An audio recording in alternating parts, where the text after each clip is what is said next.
Bem-vindos mais uma vez ao canal Amor por Feridas. Eu sou o enfermeiro Rodrigo Inácio e eu ajudo o profissional da saúde a serem excelentes no tratamento de ferida com o menor custo possível. E nesse canal você vai aprender tudo sobre tratamento de ferida e como alcançar esse objetivo, que é tratar a ferida sem precisar gastar muito dinheiro.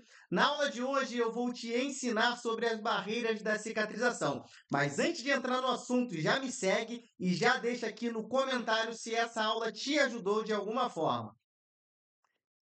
Vamos lá!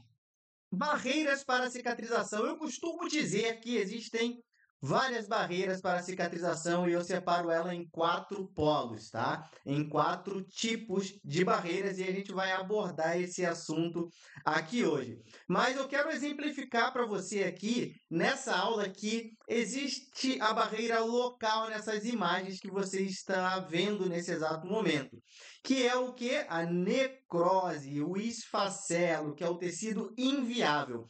É uma das barreiras locais. E a gente removendo essa barreira local, a gente avança para a cicatrização, como na última imagem, que está muito linda, com tecido de granulação. Então, é importante demais você identificar quais são as barreiras e agir em cima delas.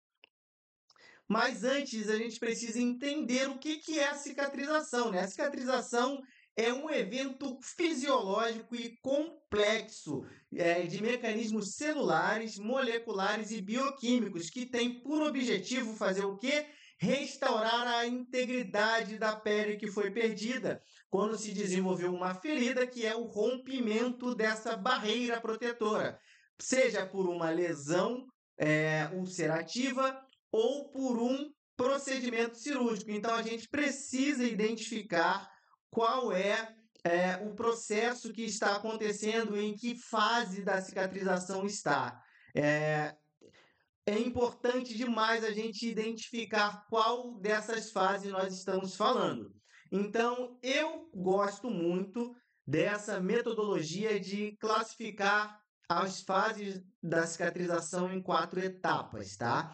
A primeira, coagulativa, a segunda, inflamatória, a terceira, proliferativa e a última, de remodelação. Mas é importante ter em mente que não acontece simplesmente primeiro coagula, depois inflama, depois prolifera e depois remodela. Elas são sobrepostas e acontecem muitas das vezes concomitantemente ao mesmo tempo.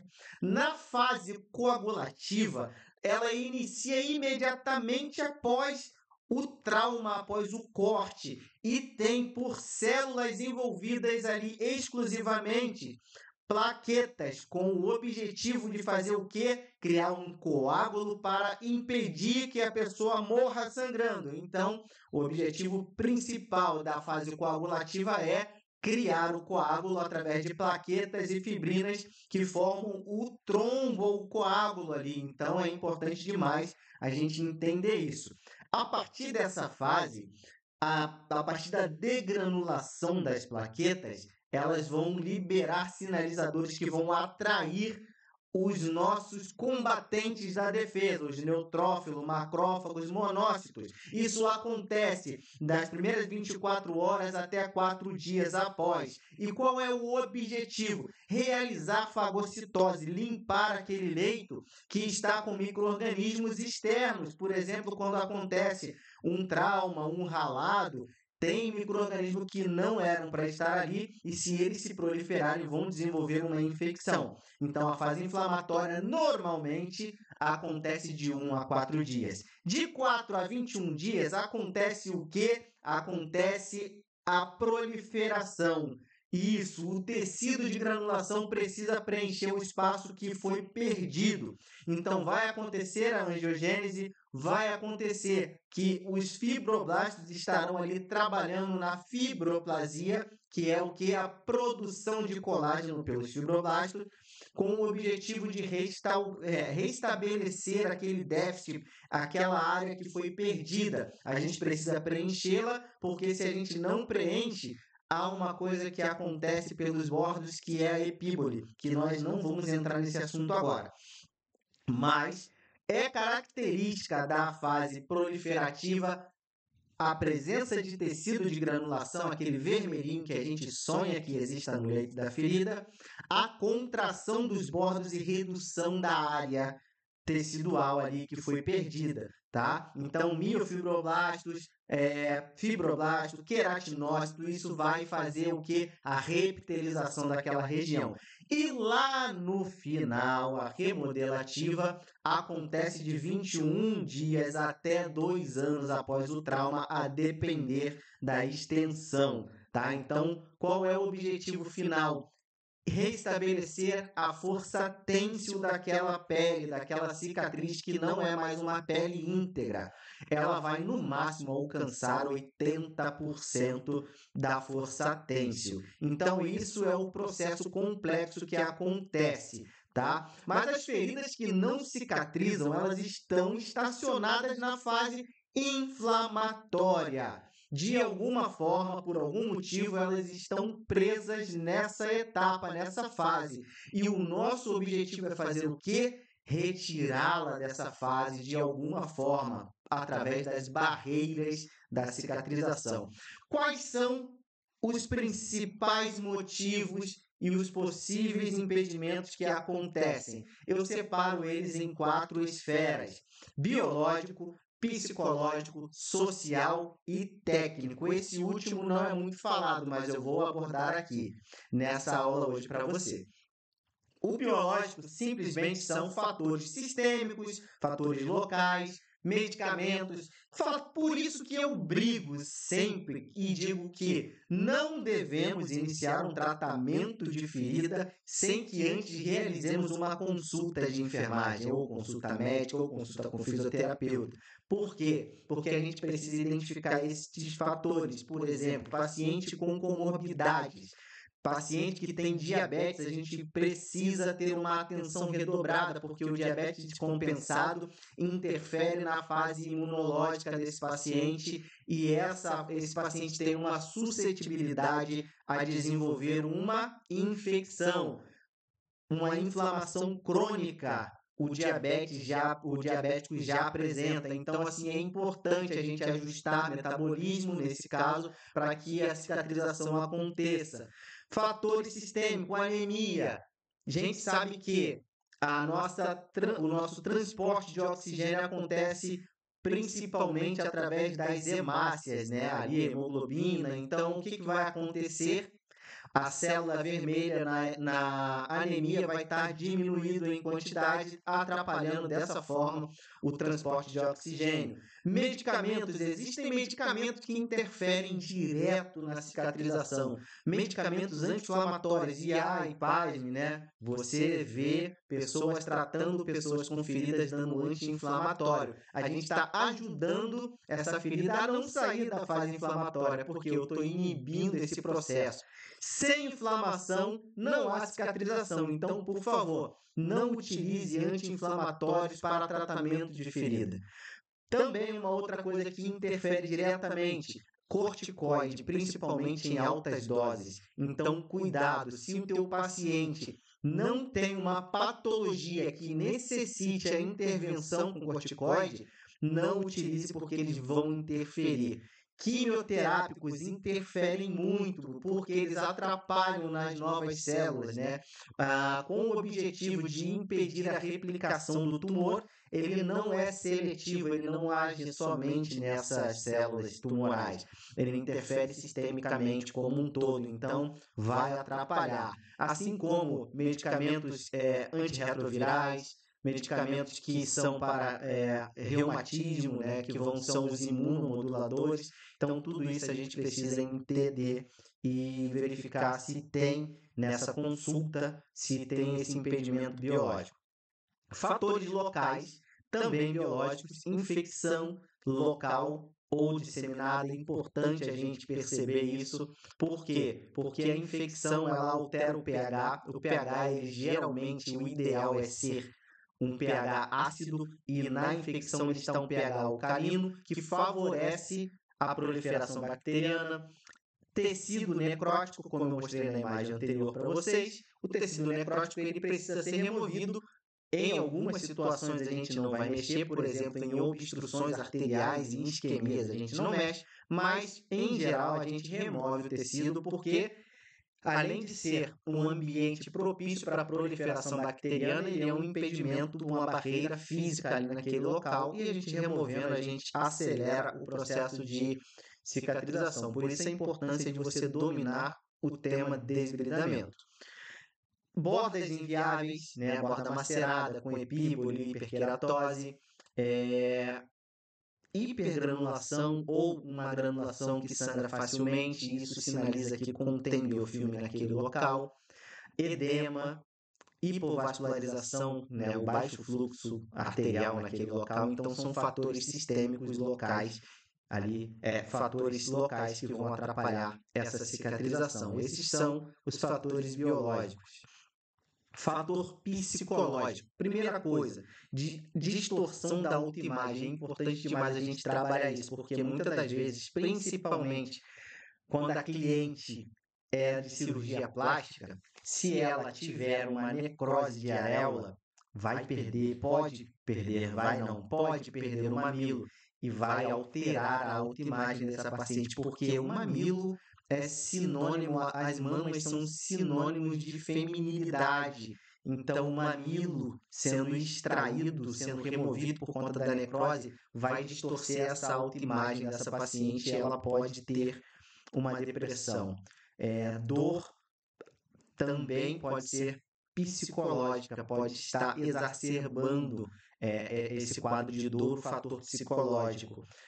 Ou experiências anteriores com dor. Por exemplo, eu já tive paciente que eu peguei a lâmina e ela já se queixou de dor, porque as pessoas antes desbridavam de qualquer jeito, sem fazer um preparo, sem mandar usar uma medicação. Então, assim, realmente o fator psicológico, por experiências negativas anteriores, interfere e muito nesse atendimento. Ganho secundário. Quantas vozinhas não querem ter alta do atendimento porque elas vão perder essa atenção que nós damos? Então, muitas das vezes, eles têm um ganho secundário ao ter essa lesão. O atendimento nosso ou o atendimento da família, que a partir daquele momento que ela desenvolveu a lesão, eles passaram a dar mais atenção. Então, eles automaticamente pensam que a partir do momento que a lesão fechar, eles vão perder aquilo. Então, muitas das vezes, eles podem até fazer o quê? Gerar uma lesão em si próprio, tá? Que a gente chama de lesão factícia. É importante demais isso, porque a gente precisa dominar isso e explicar que eles precisam voltar às atividades, que eles vão continuar, assegurar a eles que eles vão continuar tendo esse cuidado. E às vezes a gente até deixa eles voltarem algumas vezes sem a lesão para a gente ver como tá e dar essa atenção e preparar para a alta. E a depressão, nem se fala, né, gente? A depressão interfere no nosso imunológico, além de atrapalhar diretamente a parte nutricional. A gente come muito mal quando a gente está em depressão. Ou a gente para de comer ou a gente come besteira. Se a gente para de comer, a gente afeta lá na parte biológica, nutrição. E se a gente come mal, a gente interfere sistemicamente com gorduras, com substâncias que vão inflamar mais ainda o nosso corpo. Então é importante a gente trabalhar o psicológico desse paciente e às vezes até encaminhar para uma terapia. O social é importantíssimo. Eu gosto muito de falar nesse assunto porque a rede de apoio é importante demais. Muitas das vezes o paciente não adere ao tratamento por conta do fator social, rede de apoio e econômico. Quando eu atendo, por isso que eu falo que eu ensino profissionais da saúde a serem excelentes gastando pouco. Porque quando você pensa no paciente, quando você aprende a gastar pouco, você não vai onerar o cuidado que você está dando, está prestando para esse paciente.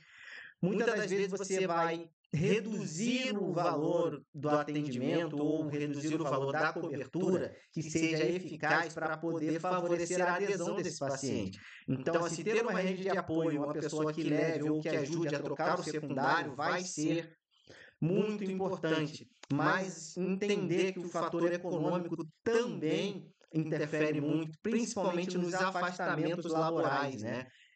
Quantos jovens não estão trabalhando ou querem voltar a trabalhar para poder ganhar o seu dinheirinho, não querem, ou querem continuar trabalhando para não entrar no INSS e ter uma redução drástica no valor do seu salário?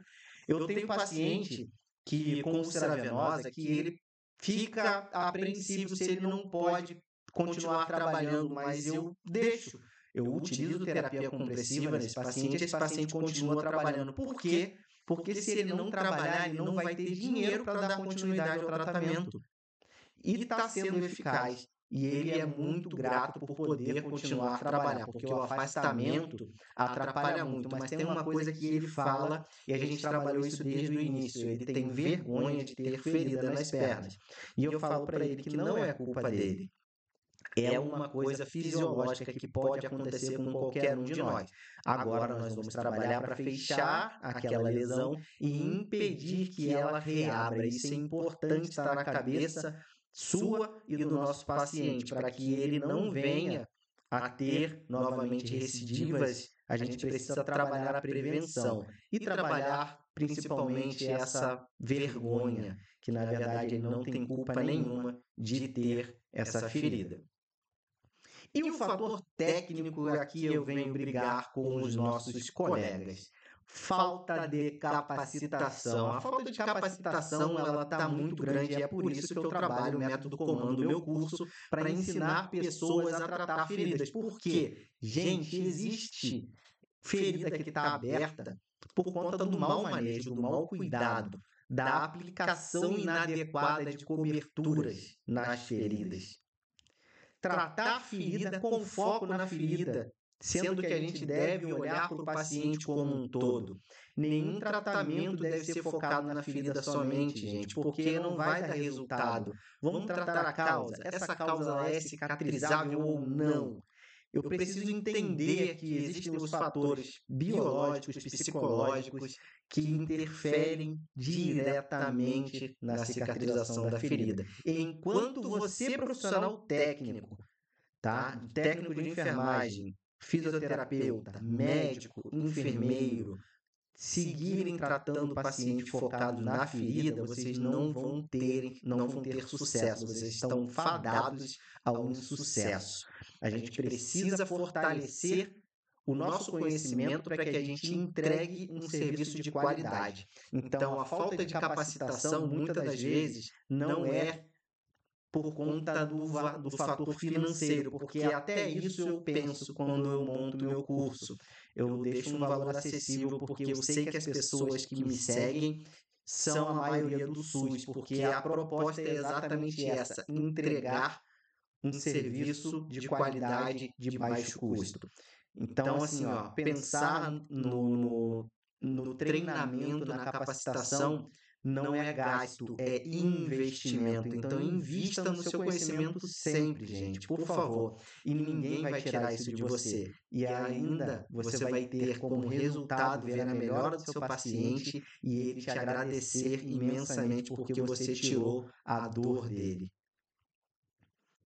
Quebre essas barreiras para a cicatrização e cicatrize qualquer tipo de ferida.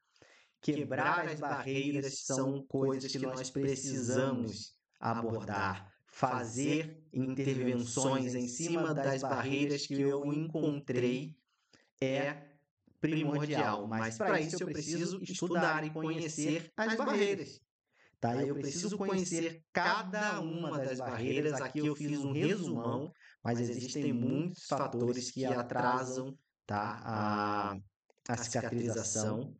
E, gente, por favor, não trate mais ferida focado na ferida.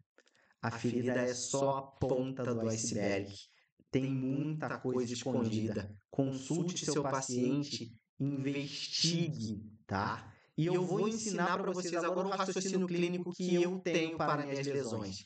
Sempre para os meus pacientes com lesões, né? Sempre consulte esse paciente, investigue, e observe nessa consulta tudo que é possível para você investigar as barreiras. Depois você vai mensurar tudo que for possível. Você vai mensurar a ferida, exudato, vai mensurar edema, você vai avaliar os exames e mensurar isso. Estão acima do nível ou estão abaixo do nível? Avalie tudo isso e nunca se esqueça de nutrir o seu paciente. É importante a gente avaliar o fator nutricional porque é uma pedra angular para a cicatrização.